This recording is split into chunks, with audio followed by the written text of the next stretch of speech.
the night I understood who my heart belonged to. There was no music playing, no camera waiting, no witness to turn the moment into proof. My name is Keanu Reeves. Even now, saying that name feels like putting on a coat that does not always fit. Because people see it before they see the man shaking underneath it.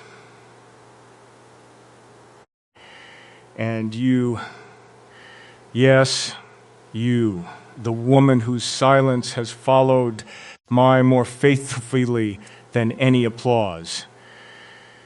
I need you to hear this before time takes from me the courage I have only just found.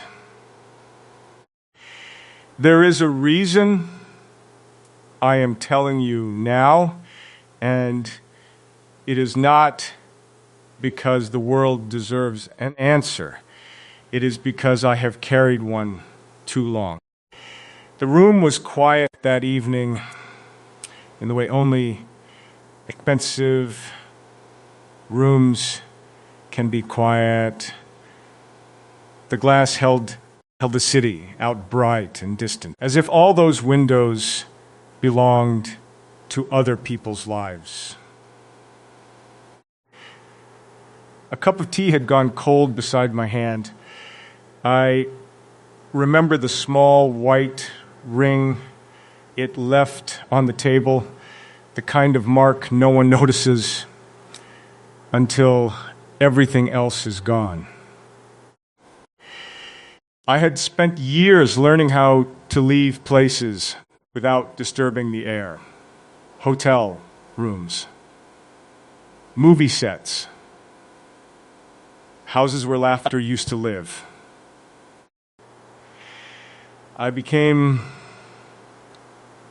very good at taking my coat from the back of a chair, nodding once, and walking into the night before anyone could ask me to stay. People called it humility. They called it mystery. They called it peace. But you would have known better. You would have seen the hesitation in my hands when someone spoke too kindly. You would have heard the little pause before I answered questions about happiness.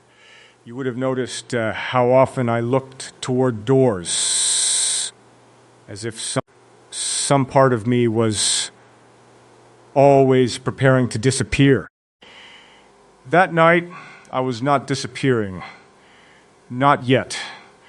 I was sitting near the window, watching move through the dark trees below, and I felt something inside me break with almost no sound. It was not the kind of breaking that throws a man to the floor. It was gentler than that, and somehow worse. A thread coming loose, a locked room opening. A truth standing patiently in the doorway after waiting half a lifetime to be invited in. I had built a life people could recognize from far away. Work, discipline, kindness when I could offer, silence when I could not. I had learned how to be grateful without asking for too much. I had learned how to smile when strangers told me I had meant something to them, even when I could not tell them how often I felt like I meant very little to myself. And then there was you. Not as a headline, not as an answer, not as some shining board placed at the end of a lonely road. You were quieter than that. You were the thought I avoided when morning light came through the curtains too softly. You were the name my heart moved toward before my mind had permission to follow.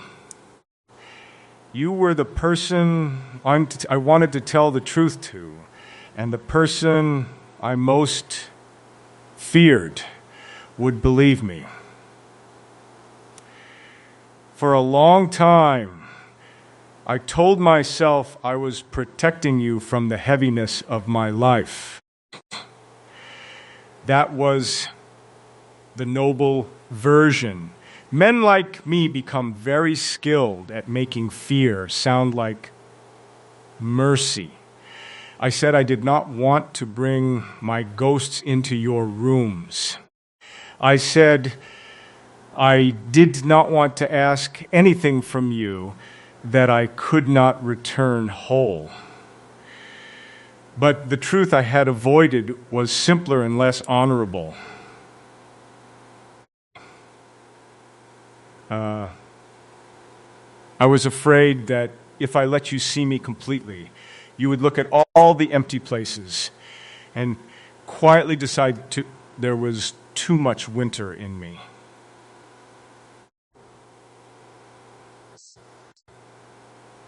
That is where the story changes, though I did not know it then, because once a man admits he has been hiding behind his own tenderness, the hiding place is ruined. The walls no longer protect him. They only echo. And in that echo, I began to hear all the words I had swallowed across the years. Stay. I miss you. I am tired. I do not want to reach the end of this life being admired by many and truly known by no one. There it was. The sentence I had never said aloud. Outside, the city kept burning with its little electric stars. Somewhere below, a car passed over wet pavement. I could hear the faint hum of the refrigerator, the old building, settling into itself, my own breath moving unevenly in my chest. I thought of time then, not as an idea, but as something physical. A hand on the shoulder, a slow closing door. I thought of my father's silence, my mother's strength, the friends I had lost, the rooms I had entered young and left older. I thought of all the years I had mistaken endurance for living, and I thought of a future I had never allowed myself to picture clearly. You at a kitchen table in morning light, your hand resting near mine, not asks to be held, just close enough that I could choose courage. Quaris, quiet road, somewhere outside the city.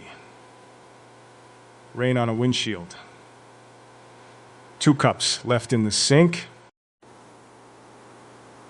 Maybe laughter from another room. Maybe no children. Maybe only the strange, holy family 2 wounded people make when they stop pretending they are not wounded. I do not know whether such a life is possible. I do not know whether you would open the door if I finally stood before it with nothing in my hands except the truth. But that night, for the first time, I let myself imagine not dying unseen. The cold tea trembled when I reached for it. The confession did not begin when I spoke your name. It began years earlier, in every room where I pretended not to be lonely. My name is Keanu Reeves. I have said it across tables, contracts, introductions, and hotel lobbies. But there are nights when it sounds less like a name and more like a door I am expected to stand behind. And you, the woman I kept closest in thought while keeping far in life, deserve to know what that distance cost me. There is a reason I have to go back before I can come towards you. I used to believe that losing things made a simple slur. I thought grief burned away what was unnecessary. I thought pain would make me honest, cleaned, spare, someone who could walk through the world with fewer needs. It did not happen that way. Loss did not simplify me. It multiplied the rooms inside me. There was the room where I kept my work, the room where I kept my manners, the room where I kept my public gratitude, polished and ready.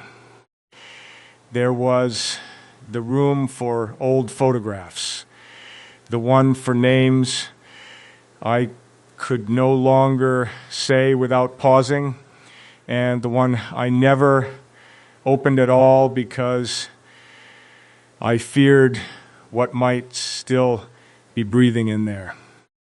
You may have seen me standing in crowds with that quiet expression people mistake for calm.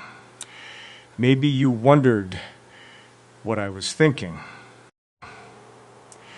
Most of the time, I was listening for something no one else could hear. A voice gone from the world. A laugh remembered incorrectly. A question I had not answered in time. There is a kind of silence that follows a man after certain losses. It does not shout. It sits beside him in cars. It walks with him through airports. It waits in dressing rooms while someone adjusts a collar around his throat. It becomes so familiar that eventually he stops calling it sadness and starts calling it himself. I did that. I let sadness borrow my face. For years, I gave the world what I could. I showed up. I learned my lines. I rode motorcycles through cold streets before dawn just to feel the air hit me hard enough to prove I was still here. I carried books in my hands and ghosts in my chest. I ate alone more often than people imagined. I went home to houses too clean, too still, too obedient to absence. And when love came near, I stepped back. Not dramatically, never cruelly, I hope. Just enough. A delayed answer, a gentle deflection, a joke made too softly, a glance toward the floor when the conversation became too true. I became a master of almost reaching, almost confessing, almost letting someone rest her head against the part of me that still believed in warmth. Then you appeared in the spaces I had trained myself not to fill. At first, I told myself it was kindness I felt, respect, affection, the safe words men use when the real ones frighten them. I let myself admire you because admiration can stand at a distance and pretend it is noble. I let myself be grateful for you because gratitude asks less than longing. But half through that season of my life, something happened that I did not tell anyone. I was walking alone after midnight, somewhere far from home, though by then I was not sure where home was. The air was cold enough to make each breath visible. The streetlights gave everything a tired gold color. A shop window reflected me back to myself, older than I expected. Shoulders slightly bent, hands in my pockets like I was hiding them from judgment. And I stopped, not because I saw a fan, not because I heard a sound. I stopped because I realized I had been living as though love were something I had already missed. That was the truth I had avoided.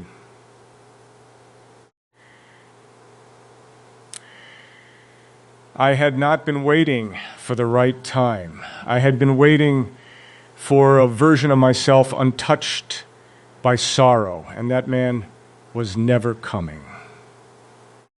I had been asking life to return me clean before I dared offer myself to you. But does not do that. Time does not hand a man back to himself without scars. It only asks whether he will bring the scars with him or remain outside the door forever. I stood there in the cold, looking at my own reflection, and for once I did not recognize the actor, the traveler, the man strangers called gentle. I saw a boy who had learned too early that people vanish. I saw a man who had built a fortress out of restraint. I saw someone who wanted, with a force that frightened him, to be invited in. I thought of you then, not as rescue. I would never ask you to be that, but as witness, as the person before whom I might finally set down the weight and not pretend it was a virtue. I imagined your face if I told you the whole of it. The trembling parts, the selfish parts, the years as I wasted, confusing solitude with dignity. I imagined you listening without reaching too quickly because you have always understood that some wounds become shy when touched. And then I feared the other image, you turning away gently. Not angry, not unkind, only unable to carry the winter I brought to your threshold. That fear followed me back to the room like a second shadow. Still, something had moved. The future, which had always looked like a corridor of locked doors, showed me on one door with light beneath it. I did not open it. I did not even knock. But I stood there long enough to feel warmth on my feet. The first time I nearly said it, my voice failed me in the middle of an ordinary afternoon. My name is Keanu Reeves. I have spoken in front of crowds, under lights, hot enough to make a man forget his own skin sin. But the smallest truths have always been the ones that frighten me most. And you, the woman sitting inside this memory, like a candle, protected, bracketed from wind, were the one person I could not afford to lie to anymore. There is a reason I must tell you about the day I almost collapsed without anyone noticing. It was not a dramatic day. That is what I remember most. No storm, no terrible phone call, no door slamming shut, only a pale sky, a long table, voices discussing schedules and scenes and obligations that would have sounded normal to anyone standing nearby. Papers moved from one hand to another. Someone laughed politely. A pen rolled toward the edge of the table and stopped before falling. I was there, but I was not there. My body had learned its duties. Sit upright, listen, nod, answer when asked, make the face of a man who understands what is being said. I had perfected that face over so many years that sometimes I feared it would become permanent, like stone left too long in weather. Across the room, a window had been opened a few inches. Cold air slipped through and touched the back of my neck. That small chill did something to me. Carried a memory I was not ready for. Another room, another window, another version of myself, waiting for someone who would never arrive. For a moment, the present thinned. I heard voices, but they came from far away. The table lengthened. The walls seemed to breathe. My hands rested in front of me, and I remember staring at them as if they belonged to someone older, someone I had been hired to portray. Then your name moved through me, spoken aloud. Not even fully formed, just there. And with it came such a sudden ache that I had to press my feet against the floor to remain in the chair. No one saw it. That was the strange mercy and the strange cruelty of it. The meeting continued. Pages turned. A phone vibrated against wood. The world, which had never known how to stop for private ruin, kept going. I wanted to stand. I wanted to leave. I wanted to find you, even if only to sit beside you and say nothing at all.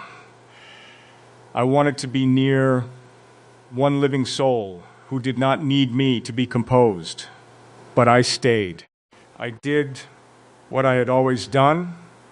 I folded the breaking thing inside myself and gave the room a quieter version of my attention. Later, when I was alone, I stood in a hallway where the light had gone blue with evening. The carpet swallowed every footstep. At the end of the corridor was an elevator with polished doors, and in those doors I saw my reflection stretched thin, almost ghost-like. That was when I admitted what I had spent years refusing to admit. I was not strong because I could endure loneliness. I was lonely because I had mistaken endurance for strength. there is a difference. I know it now. Strength would have been calling you. Strength would have been saying, I am not well tonight, without turning the sentence into a joke. Strength would have been allowing my need to exist without dressing it in apology. But I had lived so long inside restraint that tenderness felt reckless, wanting felt dangerous. Hope felt like a room where something precious could be taken again. I leaned one hand against the elevator wall and closed my eyes. For years, people had placed kindness on me like a garment. They said I was good, gentle, humble. I never knew what to do with those words. They warmed me for a moment, then slipped off, because praise cannot enter places a man has locked from the inside. But your quiet belief in me was different. It did not flatter. It waited. And waiting can be more fruitful than a little bit, because it gives a man time to become honest. I thought of all the things I had not told you. How certain mornings I woke with grief, already sitting on the edge of the bed. How sometimes I drove without a destination because movement felt easier than staying still with myself. How I envied men who complained about ordinary family noise, the shoes by the door, the unfinished cups, the voices calling from another room. Because to me, those sounded like proof that life had trusted them with belonging. I imagined, just for a moment, a different hallway, one where I was coming home instead of leaving, one where a light had been left on, because you knew I would arrive late. One where I could remove my boots quietly and hear you ask, not as a demand, but as a welcome, "Are you here?" And I imagined answering yes. Not the yes I gave to contracts, cameras, obligations, strangers. A yes from the part of Dens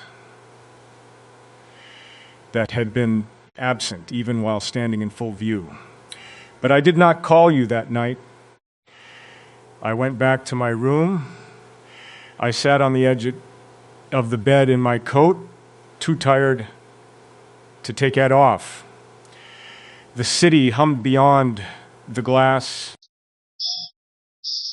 Somewhere beneath that hum, I felt the future shifting its weight. The elevator doors closed on my reflection, but not before I saw a man beginning to vanish from his own disguise.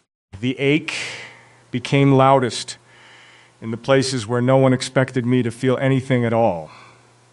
My name is Keanu Reeves.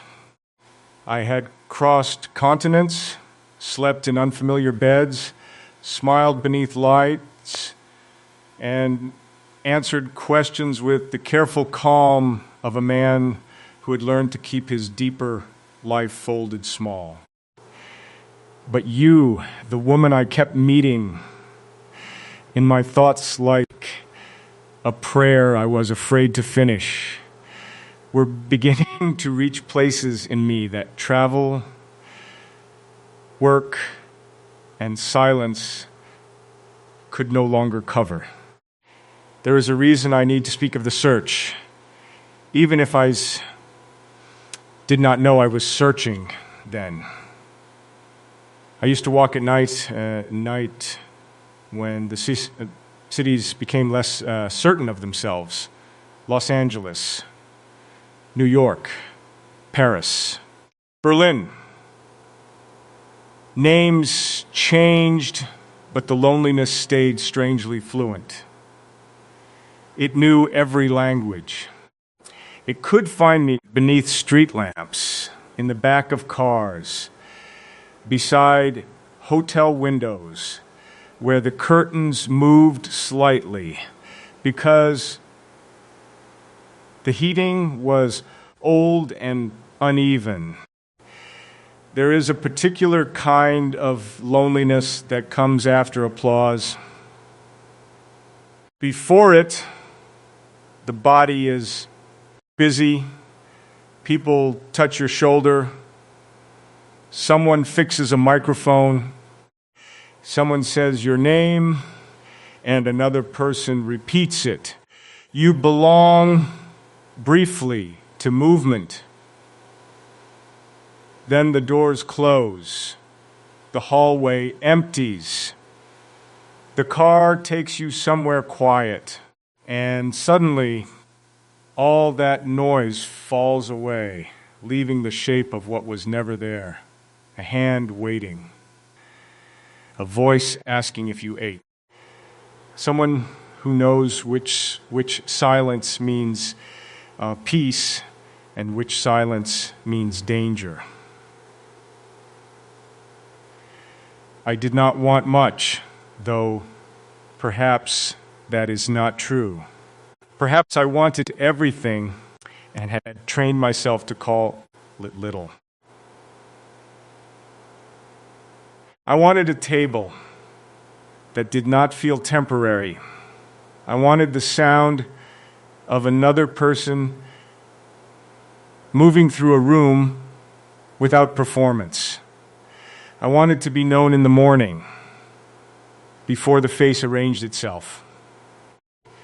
I wanted to come home and not feel like a visitor in my own life. And more than I admitted, I wanted you. Not the idea of you. Not the comforts of placing all my broken hope inside your name. You. Your steadiness, your questions, the way you did not rush to fill silence simply because silence made others nervous. The way your presence seemed to change the temperature of a room without asking anyone to notice. You had a kind of light that did not blind. It stayed low near the floor where a tired man might find his way. Still, I kept moving. Movement had always been easier than confession. A motorcycle on an empty road could almost convince me that freedom and escape were the same thing. Whined against my chest, cold leaking through my jacket, headlights tearing open the dark. There were nights when I rode till my hands ached, not because I had somewhere to go, but because stillness asked questions I could not answer. Then came the moment I could no longer pretend the search was noble. It happened in a small chapel I entered by accident or by something I have never known how to name. Rain had started without warning. I stepped inside to avoid it. There were only a few candles burning near the front, their flames trembling as if they too were unsure they had permission to remain. The air smelled of wax, stone, and old wood. No one recognized me. No one asked anything of me. For once, anonymity felt less like hiding and more like mercy. I sat in the back pew.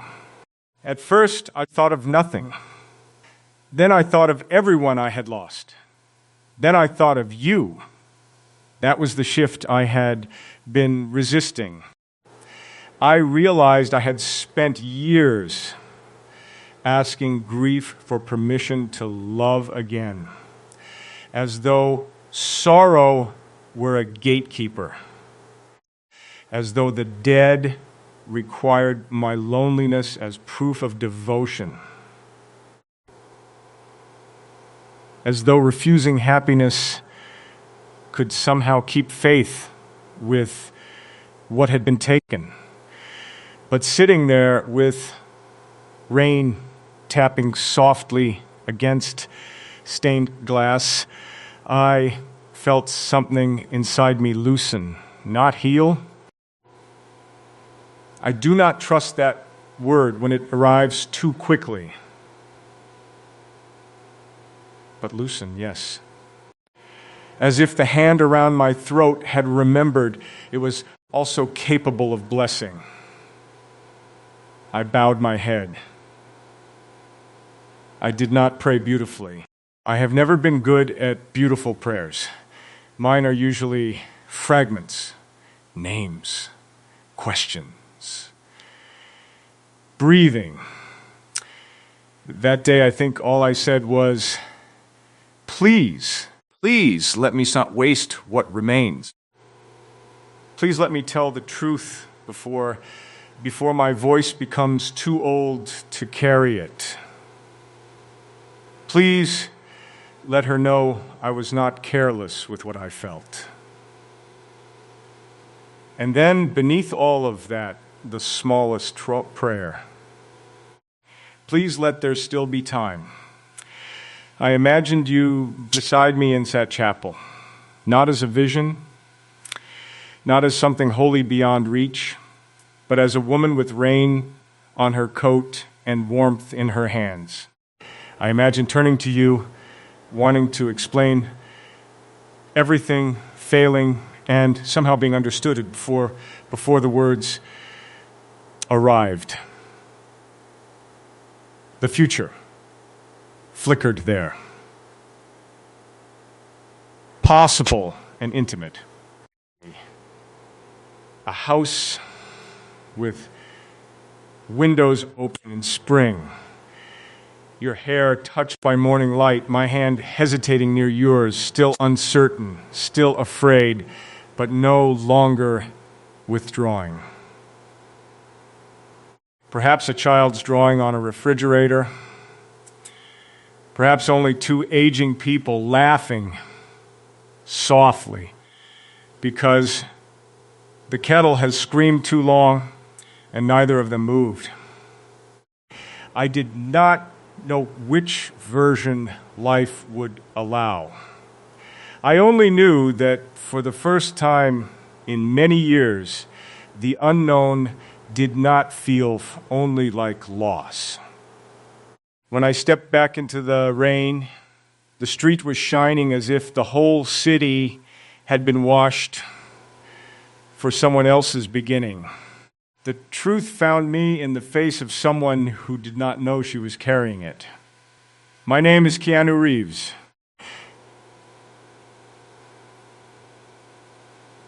I have lived long enough to find that a stranger can sometimes reveal what friends are too kind to name, and that realization still makes me uneasy. And you, the woman whose presence had become the quiet measure of my days, need to know about this because it was the first time I saw my own heart from outside myself. There is a reason this part cannot be skipped. It happened in a place built for passing through. An airport lounge before dawn, somewhere between countries where no one looks fully awake and everyone seems to be waiting for permission to become real again. The lights were too white. The coffee tasted burnt. Rain blurred the windows until the airplanes looked like shadows resting on wet pavement. I sat in a corner with my coat folded beside me and a book open in my hands. Though I had not read the same sentence properly for nearly 20 minutes, across from me, an older woman was trying to fasten a small bracelet around her wrist. Her fingers trembled. The clasp would not catch. A man beside her, maybe her husband, maybe someone who had simply traveled through life long enough to belong, beside her, noticed this without making a show of noticing. He took her hand gently.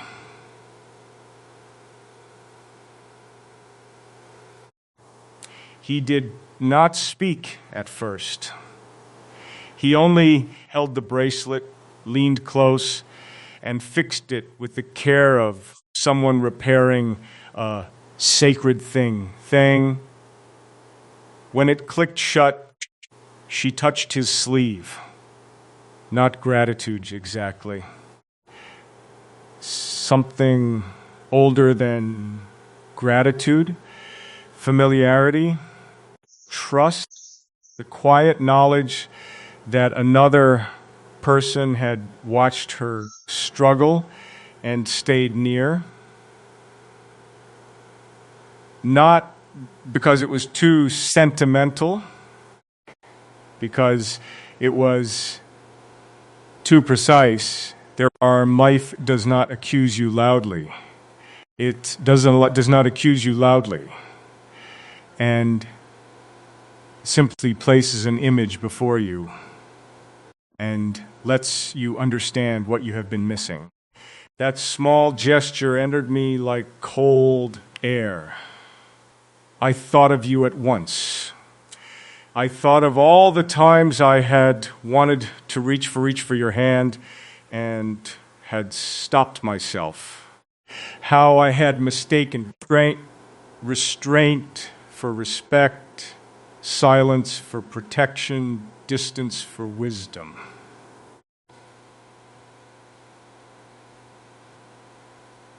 I thought of the terrible arrogance hidden inside my caution, the belief that I could decide alone what you should be spared, what you could bear, what my love might cost you. The boarding announcements murmured overhead.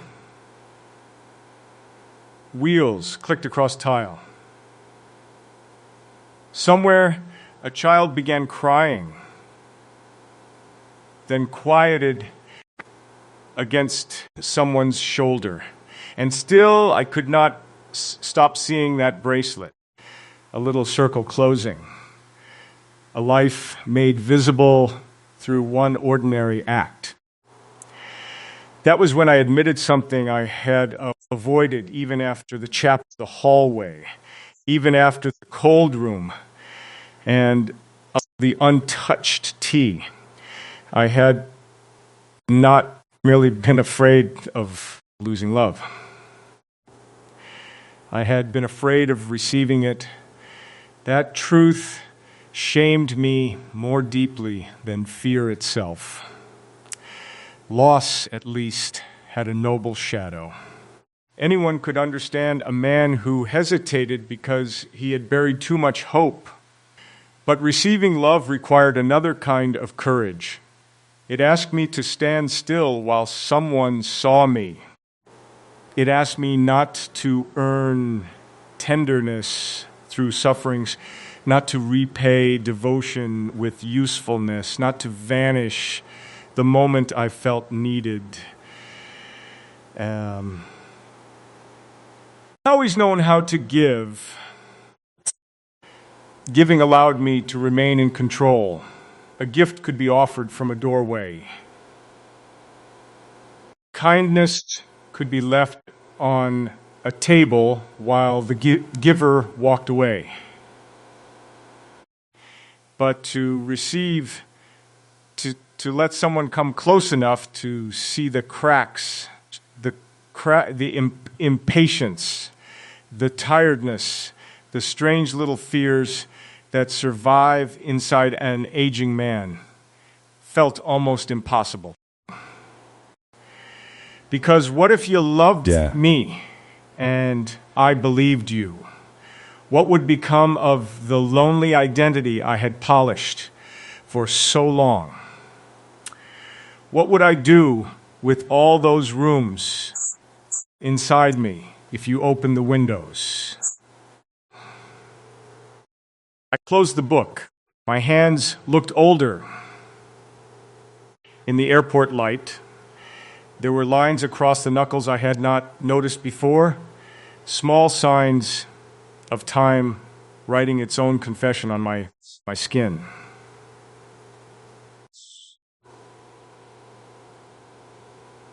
I remembered being young and certain that life would unfold generously if I simply kept moving. I remembered thinking there would always be another season, another chance, another conversation waiting beyond the next arrival gate. Now I knew better. Time is not cruel every day. Some days it is patient. Some days it sits beside you and waits for you to understand that waiting is also a form of loss. I imagined you then not far away and unreachable, but standing at the edge of my life with your coat buttoned against the cold, looking at me as if I had finally come to the right place. I imagined telling you I do not know how to be loved without flinching. I imagined your eyes softening, not with pity, but recognition. Maybe you would say nothing.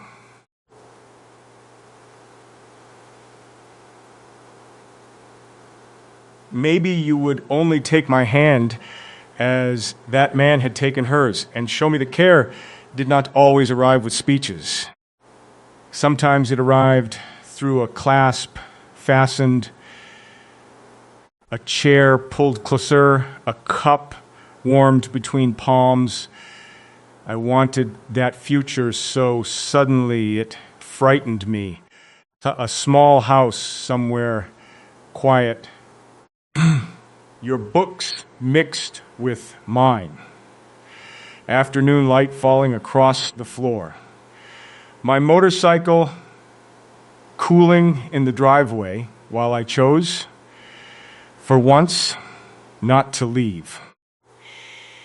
Your voice from another room, calling me by a name that sounded less like a public thing and more like shelter. But I could not yet step into that life. Not while I still treated love like a door I had no right to open. The older woman lifted her wrist to the light, and the bracelet held. The person I had been avoiding was not you.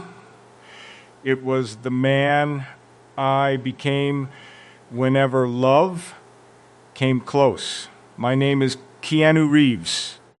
I have worn armor in films, fallen through glass, stood beneath impossible fires, yet nothing has ever frightened me like the quiet look of someone waiting for me to be honest. and you, the woman I kept approaching in silence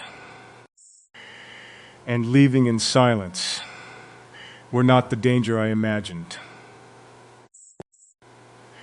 There is a reason I need to say that plainly. It lowers when I do. For a long time, I blamed the past because the past could not defend itself. I said grief had made me careful. Said loss had taught me restraint.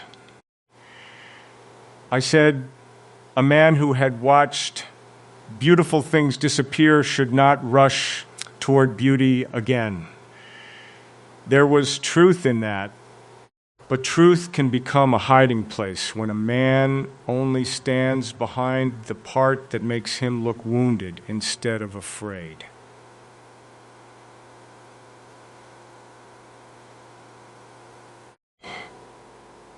I began to understand this on a morning when the house felt too large for one person. The sun had come in through the blinds in thin, pale lines, cutting the floor into pieces. Dust moved slowly in the light. Somewhere outside, a bird kept calling with a persistence that almost felt cruel. I had woken early, though there was nowhere I needed to be. That is one of the secret punishments of success, I think. People imagine it fills your days with meaning. Sometimes it only removes your excuses. There are mornings when no one is asking for you, no work is pulling you forward, no noise is loud enough to cover the question waiting beside the bed. Who are you when no one needs you? I sat in the kitchen with my hands around a mug, feeling its warmth fade.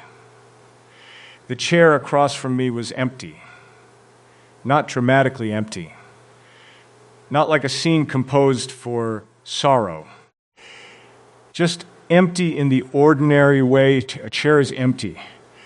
When no one has lived enough life inside you to leave it, to pulled back, slightly crooked, touched by habit. I looked at that chair for too long. And I thought of all the times I had made myself, before anyone could discover, I wanted to be reached. I had become skilled at disappearing inside politeness. I answered messages after the moment had cooled. I smiled when I should have asked a question. I let conversations end because ending them required less courage than deepening them. When tenderness entered the room, I stepped aside and called it respect. But respect without risk can become another name for distance. That morning, I understood how much damage a gentleman can do by never telling the truth. Not with cruelty, not with betrayal, simply by withholding part of himself that could have changed everything. And that was the admission I had resisted. I had hurt myself with silence, yes. But I may have hurt you with it too. I do not know what you felt in those pauses. I do not know whether you waited, wondered, gave up, forgave me, or simply continued living living with more grace than I deserved. I only know that my hesitation was not harmless just because it was quiet. The room seemed to grow colder after that thought. I stood and walked to the window. The street house was still half asleep. A delivery truck moved slowly along the curb. A woman crossed the sidewalk holding a child's hand, bending her head toward him as he spoke. Could not hear the words, but I could see the tenderness in the shape of her listening. It struck me then how much a love is attention, not grand declarations, not sacrifice made visible enough for applause. Attention. The willingness to turn fully toward another life and remain there without looking for an exit. I had given attention to work, to grief, to strangers, to discipline, to memory. I had even given attention to the idea of love.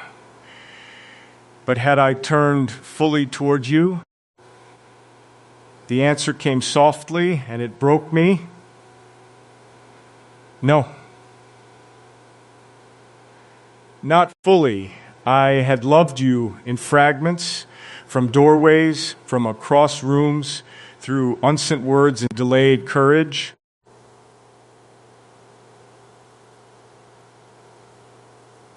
I had let you become the keeper of feelings I never placed in your hands.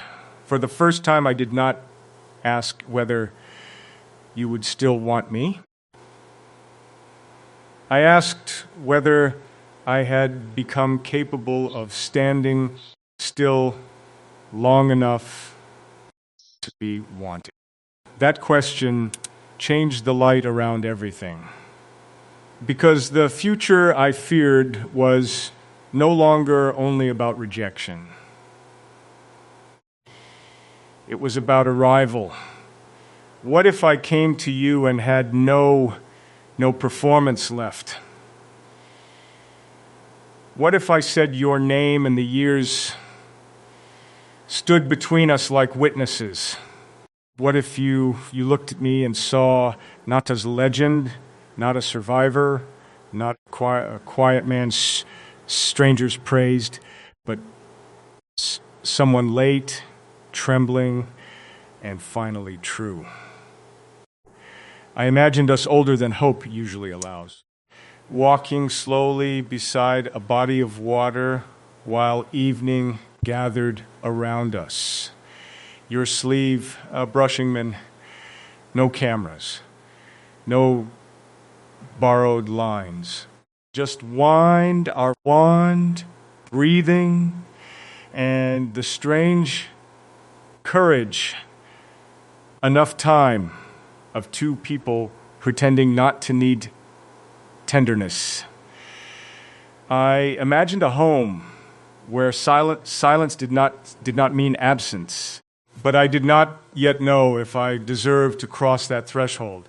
The chair remained empty behind me, waiting like a question life had not finished asking.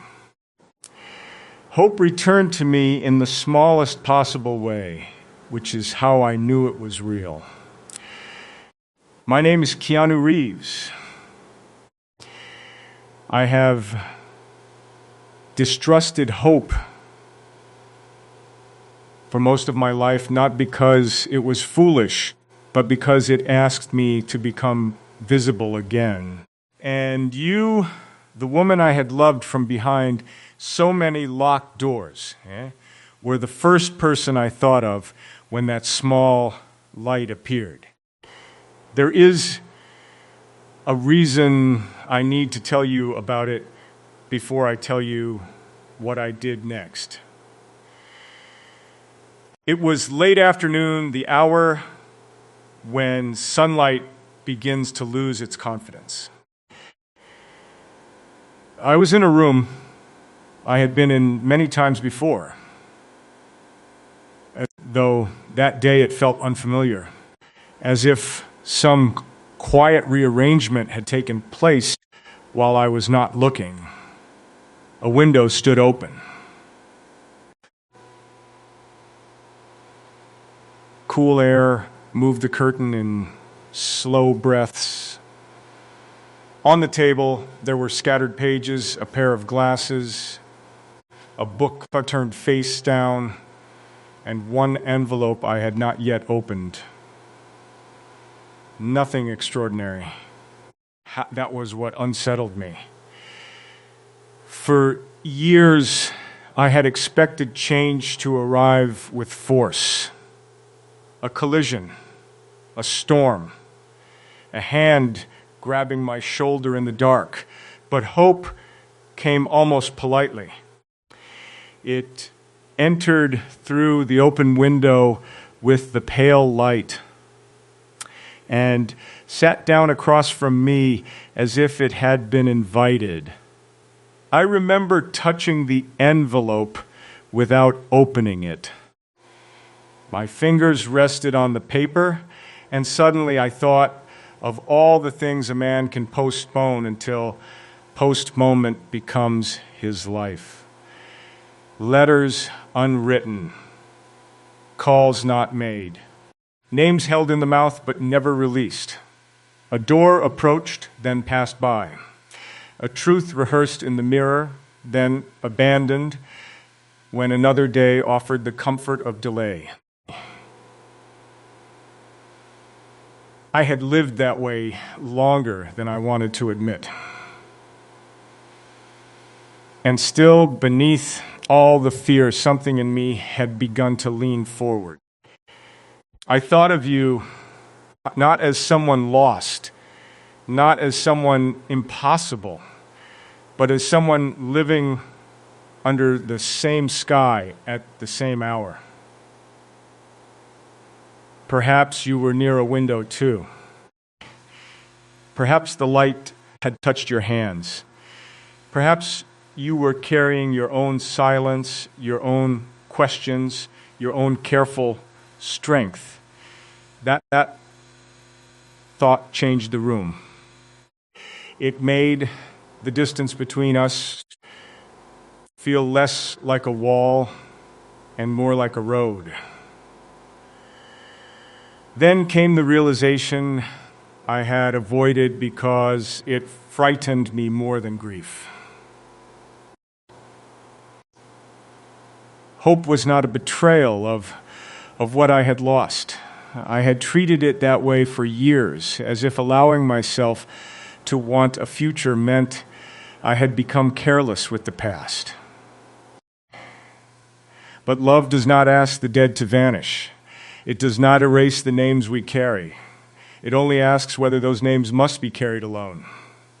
I sat very still after that. There are moments when a man does not cry because he is broken, but because something inside him has survived longer than he expected. That afternoon, I felt the old places in me answer to light. Not loudly, not healed, but awake. I stood and walked to the window.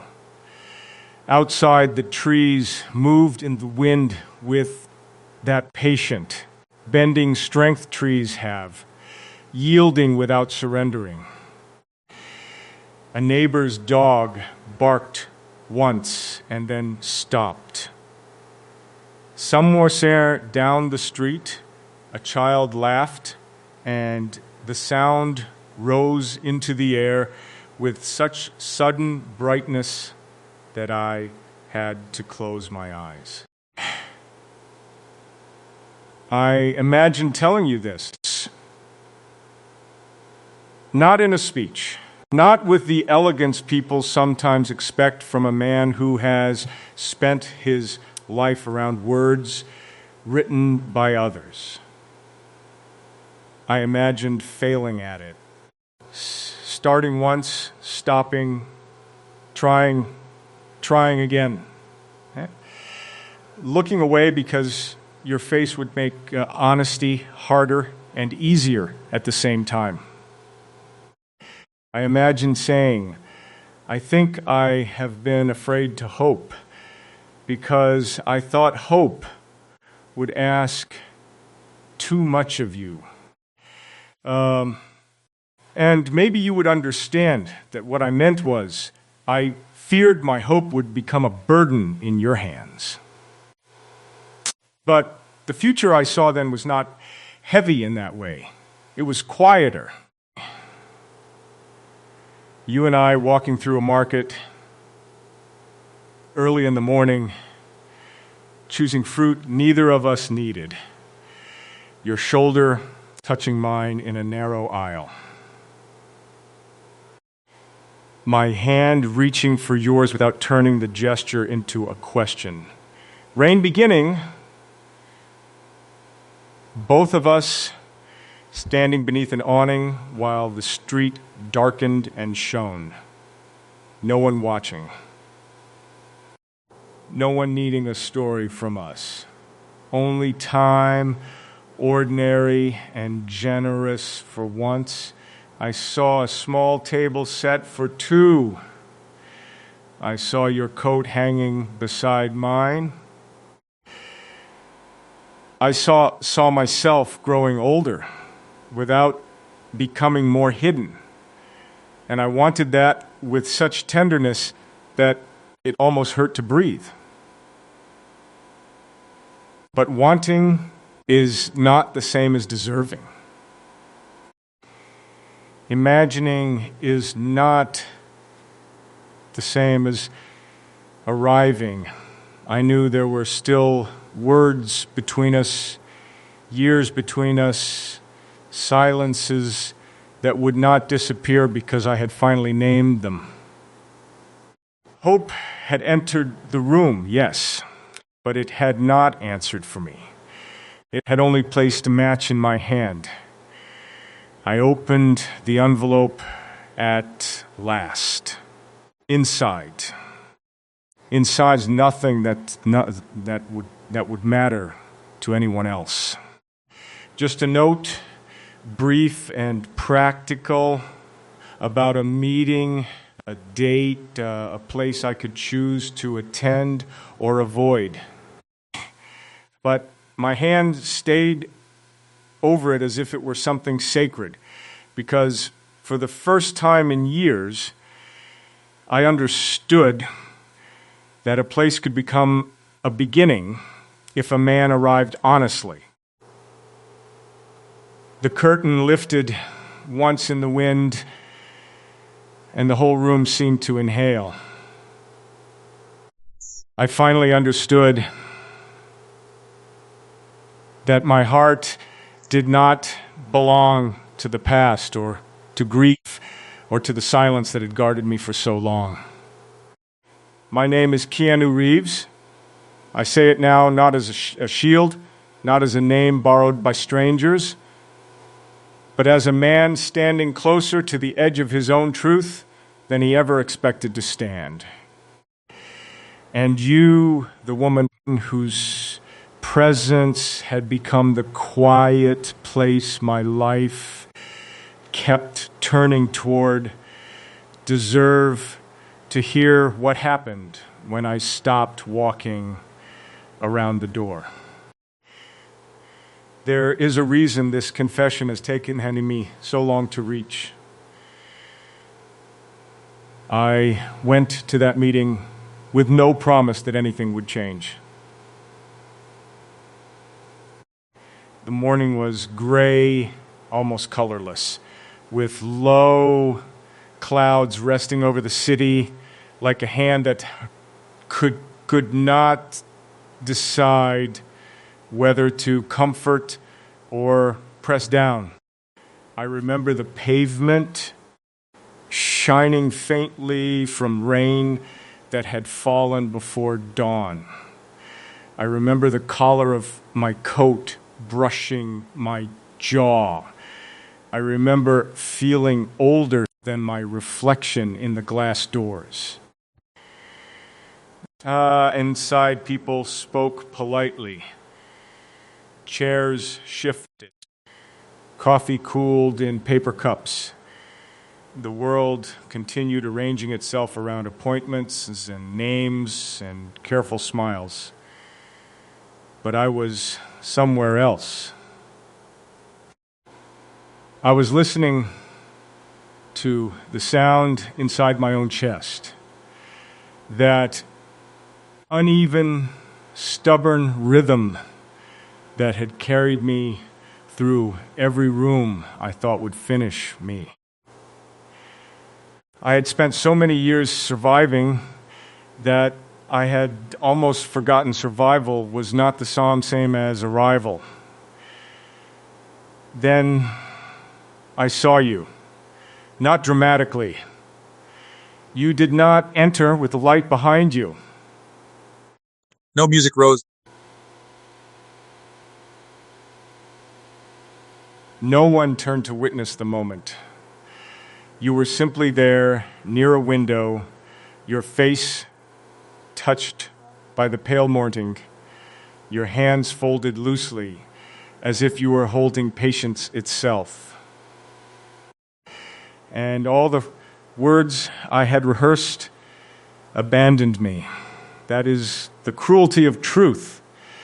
Sometimes it waits until you are ready, then removes your performance. I wanted to speak. I wanted to tell you everything at once. The cold rooms, the roads, the chapel, the airport bracelet, the empty chair, the envelope, the years I confused distance with kindness. I wanted to place the whole broken map of my life before you and say, this is how long it took me to find my way here. Instead, I only said your name, quietly. Almost as if I were afraid the room might take it from me. You looked at me then, and there was no accusation in your eyes. That nearly undid me. I had prepared for hurt, for distance, for the careful mercy of someone who had learned to live without waiting. But I had not prepared for your stillness.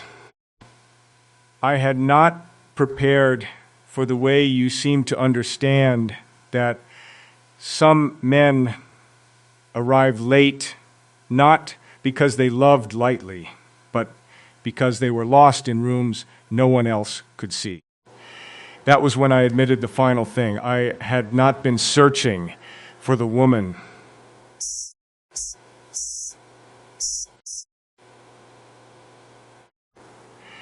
I had been searching for the courage to stand before the woman I loved without asking my sorrow to explain me. The difference was everything. Because you were not a cure. You were not an ending to grief. You were not the reward life owed me after taking too much. You were a living soul with your own wounds, your own silences, your own mournings, when light must have felt too heavy to carry. And if my heart belonged to you, it could not be as a burden laid at your feet. It had to be as an offering, imperfect, late, trembling, true. I do not remember the conversation exactly. I remember fragments, your breath, the warmth of the room, A car passing outside through wet streets. My hand resting on the table, not reaching yet, but no longer hiding. I remember telling you I had been afraid. Not in a beautiful sentence, not cleanly. The words came unevenly like stones pulled from deep water. And you listened. That was all. That was everything. For a moment, I saw the future come near, not guaranteed, not promised, not softened into a fairy tale, but near enough to feel its weather. I saw us walking beneath trees when autumn had begun to loosen the leaves. I saw a house where the windows stayed open in the evening. I saw your books leaning against mine, 2 cups cooling, side by side, a door I did not have to leave through. I saw myself old, not hidden. I saw you turning toward me when the wind rose. And still, I did not ask the future to answer. Not yet. Because some things must begin without being possessed. Some confessions are not keys, they are candles. They do not open the whole house at once. They only show the next step, and perhaps that is mercy. So I stood there with you in the pale morning, no longer admired from a distance by the world, no longer safe inside my solitude, no longer pretending I did not long to be known. The rain had stopped outside, but every window still held the light like something waiting to be born.